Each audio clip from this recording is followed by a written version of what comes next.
주님께서 여러분과 함께 또한 사제의 영과 함께 마테오가 전한 거룩한 복음입니다. 주님 영광 받으소서. 그때 예수님께서 제자들에게 말씀하셨다. 간음해서는 안 된다고 이르신 말씀을 너희는 들었다. 그러나 나는 너희에게 말한다. 음욕을 품고 여자를 바라보는 자는 누구나 이미 마음으로 그 여자와 간음한 것이다. 내 오른손이 너를 죄짓게 하거든 그것을 빼어 던져버려라. 온몸이 지옥에 던져지는 것보다 지체 하나를 잃는 것이 낫다. 또 내 오른손이 너를 죄짓게 하거든 그것을 잘라버려라. 온몸이 지옥에 던져지는 것보다 지체 하나를 잃는 것이 낫다. 자기 아내를 버리는 자는 그 여자에게 이혼장을 써주어라 하신 말씀이 있다. 그러나 나는 너희에게 말한다. 불륜을 저지른 경우를 제외하고 아내를 버리는 자는 누구나 그 여자가 간음하게 만드는 것이다. 또 버림받은 여자와 혼인하는 자도 간음하는 것이다. 주님의 말씀입니다. 그리스도님 찬미합니다.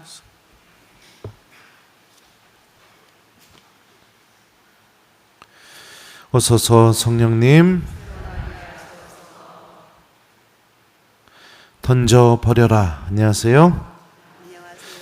전에서 사목했던 본당에서 그 자모의 엄마들이 저한테 오더니 신부님 부탁 좀 한다고 이것 좀 꼭 좀 신부님 해주셨으면 좋겠다. 그래서 뭔데요? 그렇게 물어봤더니 애들 성교육 좀 시켜주세요 이런 거예요.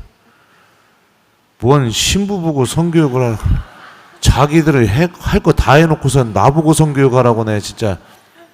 그래갖고 내가 속으로 아예 내가 성교육을 어떻게 해야 되나 고민을 하다가 중고등학생 아이들이 좀 있었거든요. 전에 있던 본당에서는. 앉혀놓고 태어나서 처음으로 성교육을 제가 애들을 하기 시작했습니다. 그때 애들한테 질문을 했었는데 굉장히 충격받았던 게 뭐냐면, 나는 대학교에 가서 마음에 드는 짝꿍을 만나게 되면 나는 학교 다니는 동안 동거하고 싶다. 이렇게 한번 손 들어보라니까 애들이 대부분이 다 손을 드는 거예요. 그러니까 결혼 없는, 그냥 결혼 없이 서로에 대한 책임 없이 그냥 같이 살고 싶은 겁니다. 여러분들 우리 한번 생각해 보죠. 성이 그런 목적으로 우리에게 주어졌을까요? 성이 갖고 있는 가장 기본적인 모습이 뭐냐면 관계입니다. 관계. 그 사람과 아주 배타적이고 다른 사람은 침범할 수 없는 아주 뭐라고 해야 되나, 그 사람과 나와의 깊은 관계, 그 누구도 들을 수 없는 그런 관계를 맺게 해주는 게 바로 성이죠. 그 관계를 통해서 어떤 열매가 맺어지게 되죠? 자녀들이 태어나게 되고 가정이 만들어지게 됩니다. 그러니까 단순히 이거는 즐기거나 아니면은 좋아하니까 한순간 같이 있거나 그랬다가 뭐 책임져야 될 일이 생기게 되면 끊어버리거나 그런 성질의 것이 아닌 거예요. 그래서 여러분들 성으로 상처받거나 성으로 문제가 되게 되면 어떤 일이 벌어져요? 한 사람의 마음이 다 무너져 버리고 부서져 버리게 됩니다. 한 사람의 삶이 다 무너지게 돼 있어요. 왜냐하면 성은 아주 한 사람과의 깊은 관계, 그 누구도 침범할 수 없는 관계를 맺고 있는 그런 힘을 갖고 있기 때문입니다. 그런데 오늘날 세상은 그렇게 하지 않아요. 즐기고 타협하고 그냥 뭐 어쩔 수 없는 것이지 이렇게 됩니다. 또 깜짝 놀랐던 게 뭐냐면, 결혼을 왜 하느냐, 동거해서 살다가 애가 생기면 어쩔 수 없이 결혼하게 되는 거예요. 애가 생기면. 그게 맞나요? 사귀다가 너무너무 사랑해서 상대방이 없으면 죽을 것 같아서 결혼을 해야 되는데 동거해서 살다가 애가 생기면 결혼을 합니다. 그리고 부모도 그냥 그거를 막 아무 문제가 없는 것처럼 생각을 해요. 그러니 그 결혼 서약 안에 하느님 앞에서 서로에 대해서 고백하고 있는 그 자기 입에서 나가고 있는 서로 상대방에 대한 그 결혼 서약 안에 상대방을 정말로 사랑하는 마음, 그 사람이 없으면 안 되는 마음, 그런 마음이 어떻게 담기겠습니까? 애 때문에 결혼했는데. 뭐 다 여러분들은 이미 결혼해서 연세도 많은 분들에게 이런 얘기 해봐야 뭐 별 의미가 없지만, 예. 하여튼 그렇습니다. 그러니까 오늘날 세상이 이 성을 가지고 우리가 죄에 익숙해지게 만들고 악마가 하는 작업이 있죠. 아주 작은 것부터 익숙해지게 만들어서 내가 거기서 빠져나오지 못하니까 그러면 어떻게 해야 돼요? 내 스스로 그게 죄가 아니라고 그렇게 부정하게 만들게. 그리고 그렇게 부정하는 사람들끼리 그런 사람들이 많아지게 만들게. 그래서 많은 사람들이 그 죄에 익숙해져서 그게 죄가 아니고 당연한 것이라고 이야기하게 만들게. 그렇게 수렁을 파놓으면서 우리들을 어둠과 죄악의 올가미에 가둬버리게 되죠. 이게 여러분들 10계명 제6계명 간음하지 말라 라는 그 계명을 무너뜨리기 위한 악마의 계략입니다. 계략. 더군다나 6계명은 아주 부끄럽죠. 아주 은밀하죠. 그러니 더더욱 얘기할 수 없죠. 더더욱 드러낼 수가 없습니다. 그러면서 계속해서 익숙해지게 만듭니다. 또 이 성은 또 뭐하고 연결이 되어 있느냐? 생명하고도 연결이 되어 있어요. 생명. 상대방과 배우자와 아주 깊은 관계를 그 누구도 들어올 수 없는 관계를 맺고 그 사랑의 관계가 맺어지게 되면 선물로 우리들에게 주어지는 게 뭐냐? 자녀입니다. 생명이죠. 그래서 생명의 주관자이신 그 하느님의 모습에 나도 참여하게 되는 거죠. 우리 인간이 창세기에서 말하는 것처럼 하느님의 모습대로 창조되었다는 것. 누군가에게 생명을 불어넣고 그 생명이 생기게 만드는 그 하느님의 놀라운 일에 나도 주님 모습대로 창조되었으니 거기에 동참하는 사람이라는 것. 세상 안에서 우리와 함께 계시는 하느님의 모습을 드러내는 그런 사람으로 부르심 받았다는 것. 이거를 드러내는 게 또 성이죠. 근데 어떡하죠? 기쁨만 느끼고 생명이 생기면 그 생명을 부담스러워합니다. 그 생명을 놓고 고민합니다. 죽일지 살릴지. 그 생명이 차라리 없어졌으면 좋겠다고 생각합니다. 계속해서 결혼하지 않고 계속해서 즐기고 계속해서 그 죄의 수렁에 빠져들게 만들고. 젊은 애들이 지금 이런 삶에 빠져 있어요. 괜찮나요? 이렇게 살면? 괜찮을까요? 참 안타깝습니다. 저는 그때 그 아이들 성교육하면서 제가 그런 거에 깜짝 놀래가지고선 이 얘기 저 얘기 막 해주면서 절대로 그러면 안 된다고 했는데 오늘 복음을 보면 예수님께서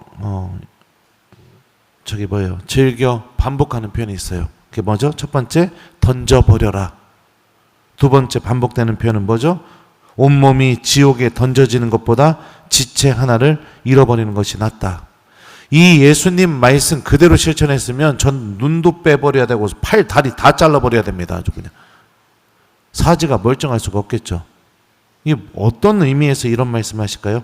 단호한 태도, 죄와 타협하지 않는 태도. 내 안에 죄의 유혹이 나오게 됐을 때 그 유혹을 따라가지 말고 시작부터 아예 단호하게 내가 한 번만, 이거 한 번이면 괜찮겠지, 그 마음이 아니라 그거 한 번을 건드리기 시작하게 되면 내 온몸이 지옥으로 걸어간다는 것을 깨닫고 단호하게 내 안에서 물리쳐버리는 그런 마음을 가지라는 그런 말씀이겠죠.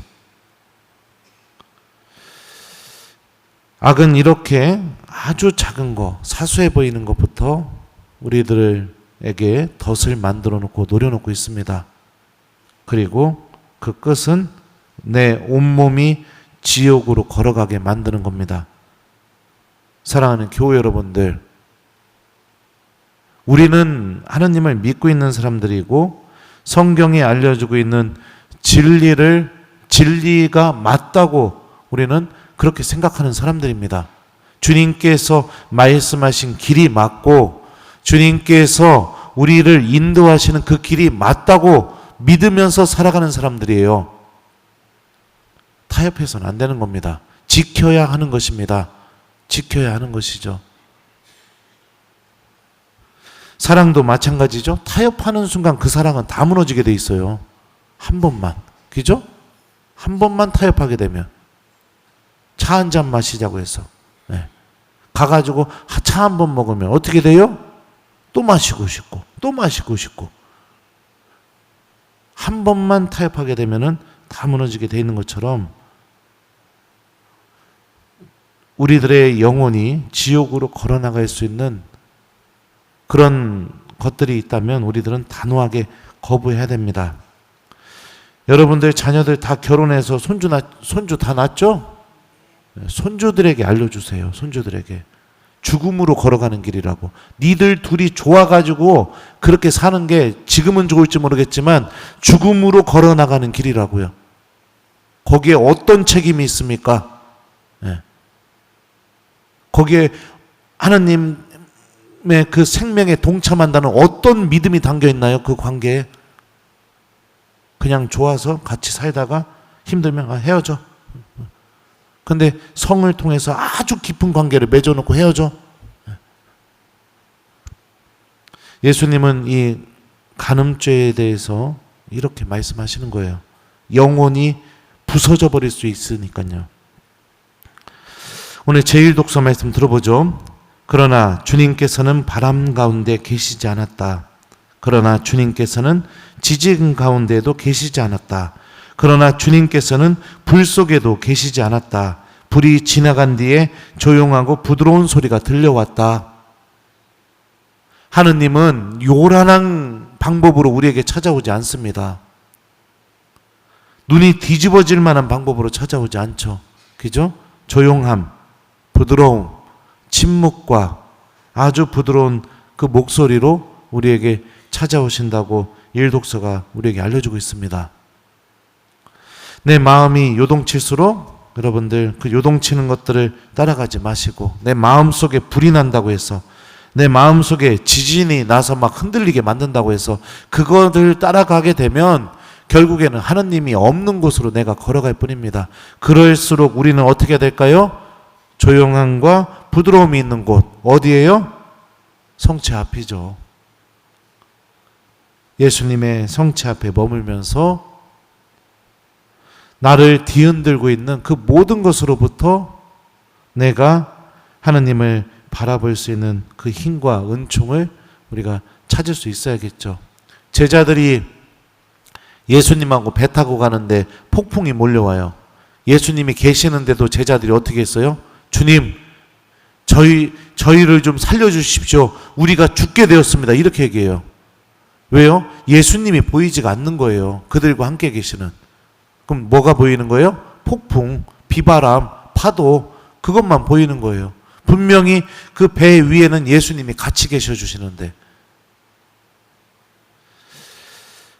죄의 유혹이 막 내 마음을 뒤흔들고 또 여러 가지 일들이 나를 막 뒤흔들수록 우리가 정말로 선택해야 될 것은 바로 이 예수님이 계시는 이곳 성체 앞이라고 우리가 1독서 말씀을 통해서 우리 깨달을 수 있겠죠.